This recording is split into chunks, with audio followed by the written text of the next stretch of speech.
7 hours later, and I'm still alive. It rained most of the night. I am fairly dry. There's some moisture on the outside of the bag, but I guess that's kind of to be expected, considering the situations and the accommodations. The tarp seems to work pretty well. The rock's nice and dry, so that whole use it as a sidewall thing and block the wind seemed to work. Man, this is super rustic. This is definitely the most rustic I've ever camped. Weather forecast that I received yesterday indicated that the chance of rain increases as the day goes on. So I might get up right now, eat a really quick breakfast, and go bag the peaks, even though there's nothing to see, like even less than normal with the smoke, because it's overcast. Is that a rock fall or another goat? Oh, yeah, I was eating dinner last night. I was just like rushing because I knew that it was going to start raining again, so I was going quick in between the rain. And like a goat, like walked like right up to the camp and just kind of looked at me, and we had a little conversation. I asked him how he was doing, and he wasn't very talkative though. I was kind of one way.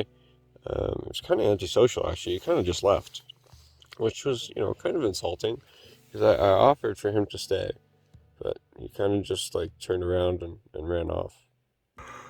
Regardless of what the forecast says, I'm just gonna go try to run up those peaks right now.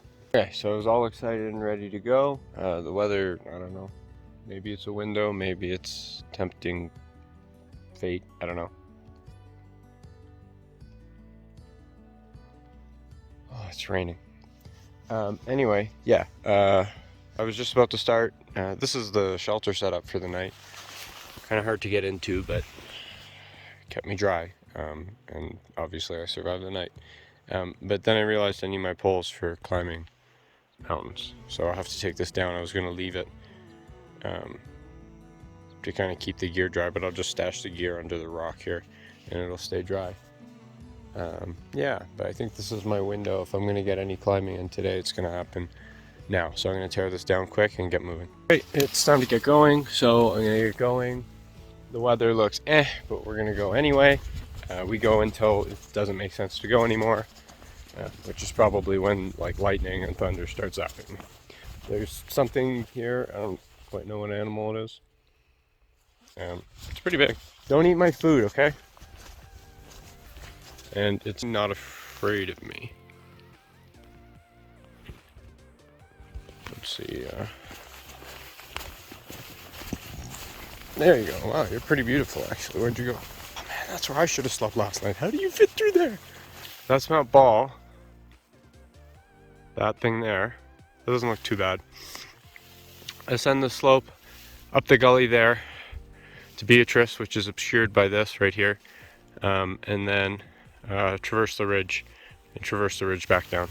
Grab the gear, 5 hours of bushwhacking out, set up camp, and that's the day. Another day in the Ball range. Okay, so I've made it to almost the base of the avalanche slope I'm going up. To get to Beatrice and then traverse to Ball, which is now behind this thing. But this is a really cool spot here. I guess it's all worth it. I'm not going to get a view at the top, so but this is pretty.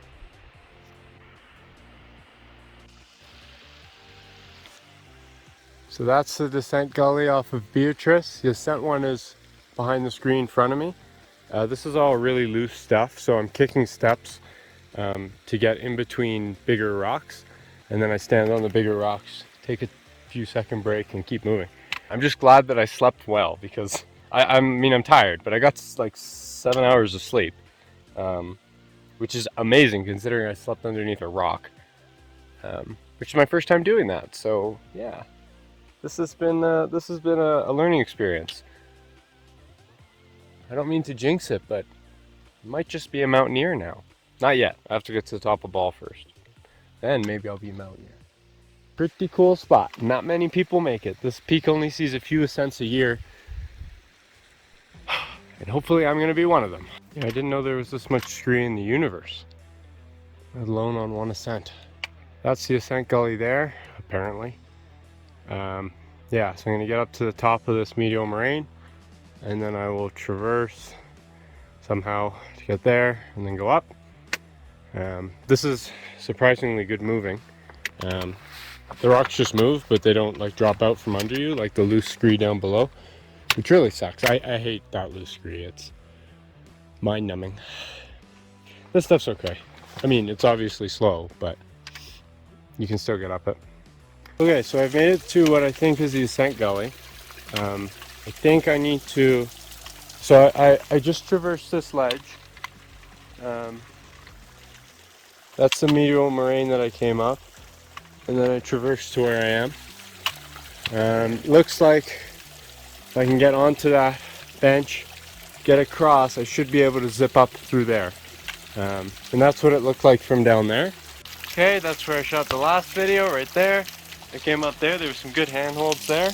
I'm on this ledge, which is very slippery. I've done up my pant leg, and you get a little wet here, but you only live once.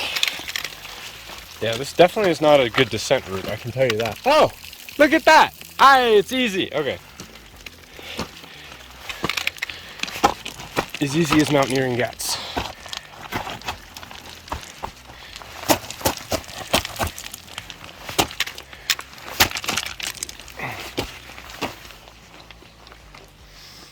This looks doable.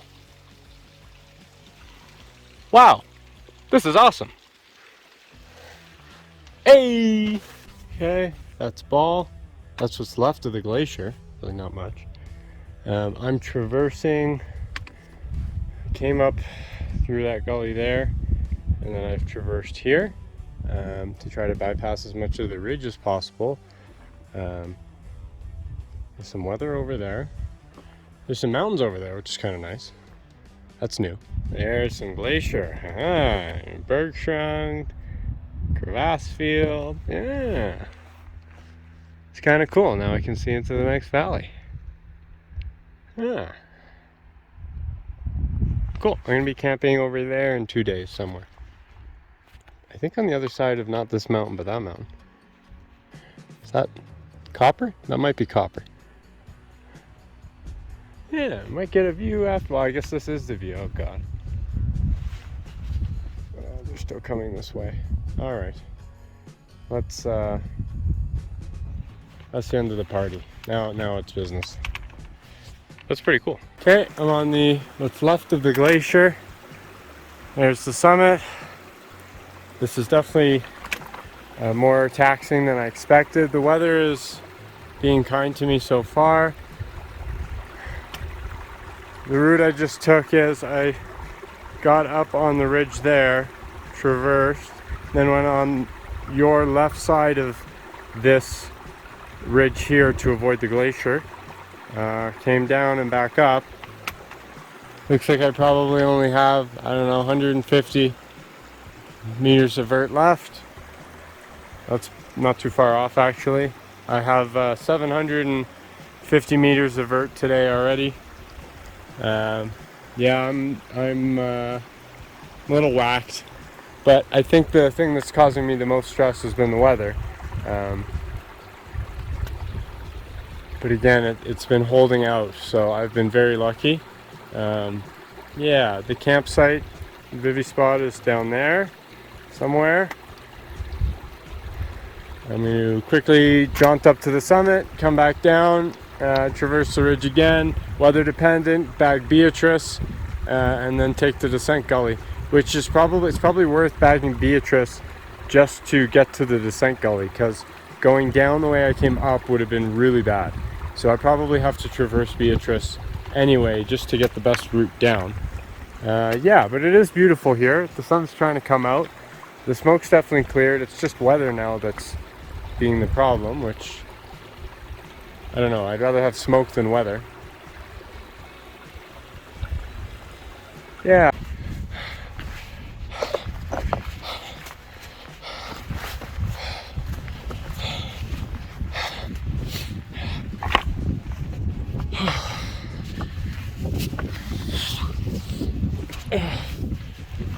Oh, that was way harder than I thought it would be. Ladies and gentlemen, the summit of Mount Ball. It is cold up here.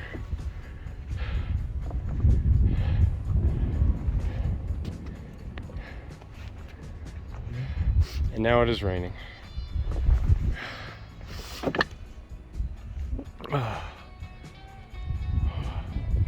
I guess that's actually the summit over there. That was very challenging. The climb up was exciting, kind of stressful with the weather. Looks like there's more of it coming. I'm really not going to spend any time up here. I'm going to check the register. I'm just curious when the last person was here, how many suns it's seen this year. And then I'm going to get off here as quick as possible. But it's pretty cool. It is a cool view, even though I can't see very well. That's awesome. That's a bit of a view. It's kind of cool. So now I got to go down that way into that cloud. I can see something. You know what? This is good. This is good. I'm happy. Anyway, so second summit register. This one was properly protected. Look at this. Look at this. I don't even know what knot that is. This is a clove hitch backed up with an overhand. Like, that's professional. There they got it bowling. Like this is how it's done, ladies and gentlemen. And according to this summit register, the last person was here September 2020. Crazy summit, great scramble thus far. Hafner can burn in hell. Yeah, cool. So I'm the only one here this year. The epic. Woo! Can I get a hell yeah? Nope, I'm the only one here. All right, let's get off. I always ask mountain guides after I'm done my adventures with them what the next step is for me to become a better mountaineer. And the answer is usually get yourself in trouble. Go out in a whiteout, you know, bivy in a storm. We're doing good, kids. We're doing good. I have the GPS track of my ascent route, so there's no issue with me route finding on the way down. The mountain gives and the mountain taketh away. Right now it's taketh away, but before it was givething. So that was pretty nice. Thanks, Ball. I do think it's worth noting that without my watch, which I've put on power saving mode because I only have like 8 hours left of tracking, and I want to make sure that I have it for the duration here, just in case I have trouble with the bushwhack, because I got a bushwhack out still today. This is sick. This is so much. I'm so proud of myself. I mean, I could still die, but I'm still proud of myself. It's worth noting that, like, visibility, right?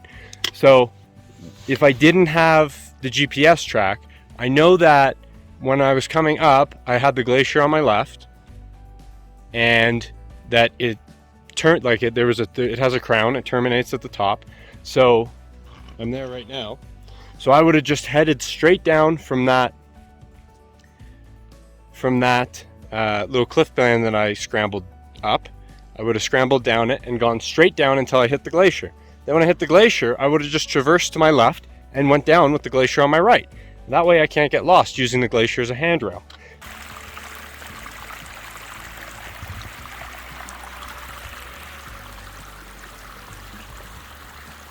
Oh, it's so fresh. That's the glacier, the hanging glacier that I showed below. Looks really good from here. I mean, it looks terrible. You wouldn't want to go up it, but it looks beautiful from here. It's amazing how much confidence you gain from past experiences in the mountains. I'm fairly new at this, and this is a fairly extreme endeavor, this particular route. This is the most remote scramble in Kane's book, and it's challenging. I mean, there's a bivy, there's a lot of moving parts here. You know, I scouted it to see if there was snow. I brought my ice axe just in case. I didn't bring it up here. I left it at the bivy site for pickup upon my return. But yeah, it's just amazing. I was in a whiteout. I think the only other time I've been in a whiteout was in Yoho during the Yoho Peaks course, climbing the President I was guided. I was with Nick Sharp, and he took us up, and he just had such confidence because he knew he knew what he was doing. And I guess I'm drawing on that strength a little bit right now. And of course my own experience that I've done this the other way, so I know I can get back. But the mountains give you a lot. They strip a lot away and they give you a lot. So I'm very grateful for Mount Ball. And for Hafner Creek. It taught me a lot about myself. They both did. Yeah. A great experience. When I get to Beatrice, I'll be back in a whiteout, complete whiteout, which will be interesting because that's new terrain. It's pretty clear why I can't film the action. I have to down climb this, and obviously the exposure is extreme. Plus, like,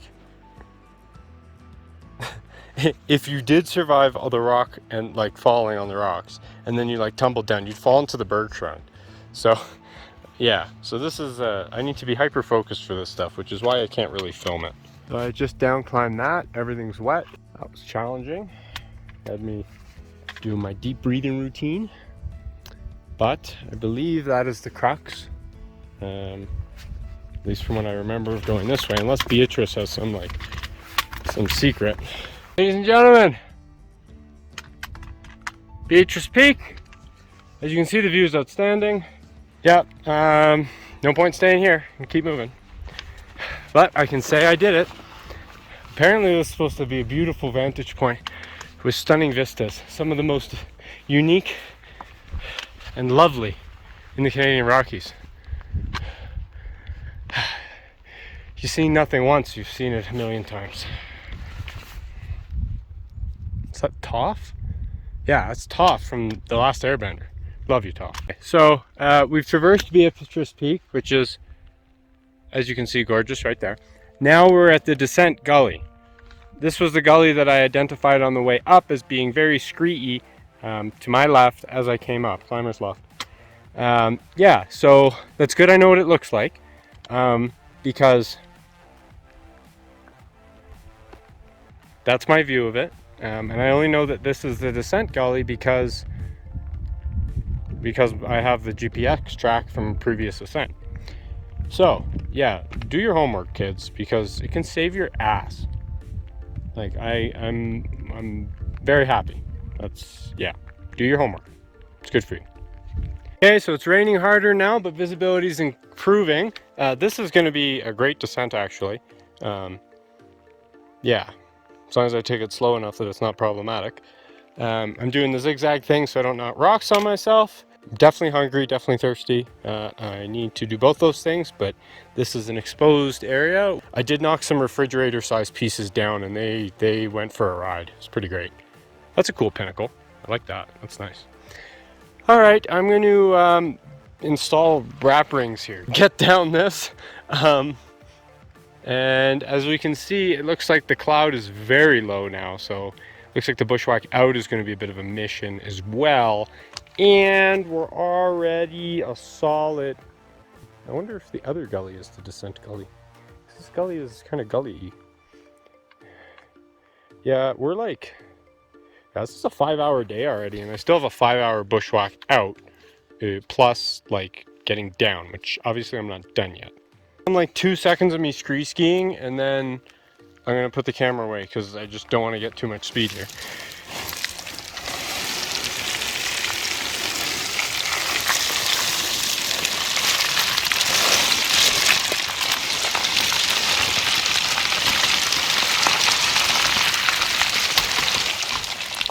And that's why you go down the loose gullies and not up them.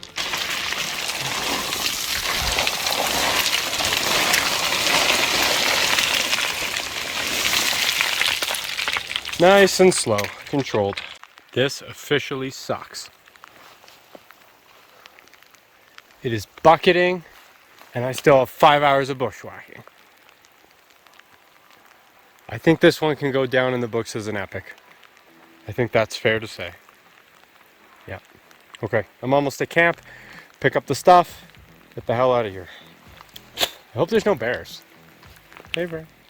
Where's Goaty? I need a ride out of here. Yo, Goaty! I need a ride. I'll tip good. No, I don't. Goaty knows I don't tip good. It's kind of beautiful in its own annoying way. Okay, I am obviously back at the campsite.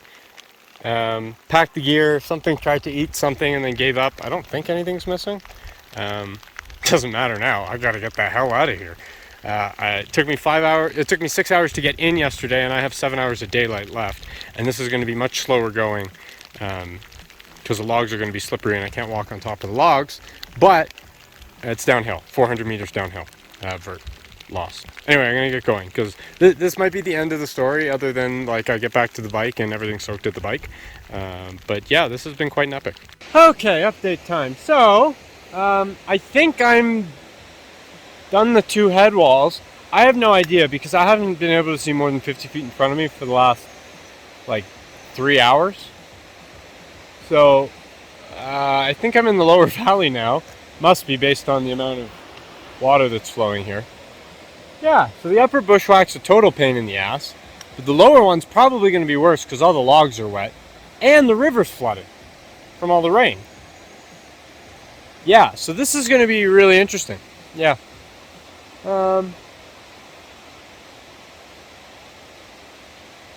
It's too bad. This could have been great. Said it was epic, but it could have been great. Oh well. Keep going. Gotta get out before it's dark.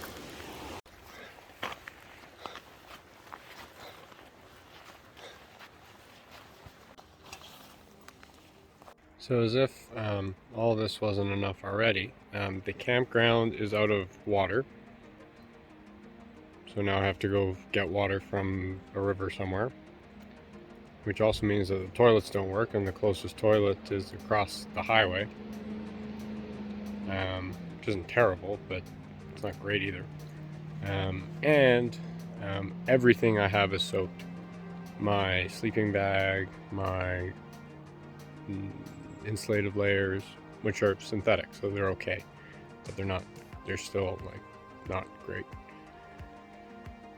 Yeah, so it's definitely been a bit of a day. I stopped recording and taking pictures towards the end there because my watch was running low on battery, and so was my phone. So I needed to guarantee that I had a method of navigating. So I shut the phone off and kept using the watch, and then if the watch ran out, I would have used the phone. So I stopped recording and everything at that point. I'm really tired. I need to eat something. Okay, so I'm in the tent.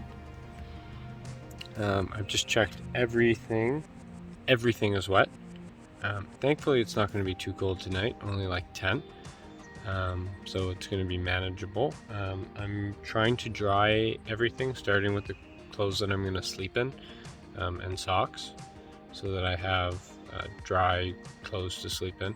So I'll dry that stuff on my body, and then I'll hop in the sleeping bag and try to dry the sleeping bag. But I don't want to do that until my skin's dry, which it's not yet. But I am completely soaked through. My feet are like, they're in pretty bad shape. That was a rough day. I'm exhausted. I'm completely beat. The only reason I haven't collapsed yet is because obviously I have things I need to do before I can go to sleep. But my feet are like prunes. Look at them. Yeah, my toes. My hands too. They've been wet for the last, I guess, 10 hours?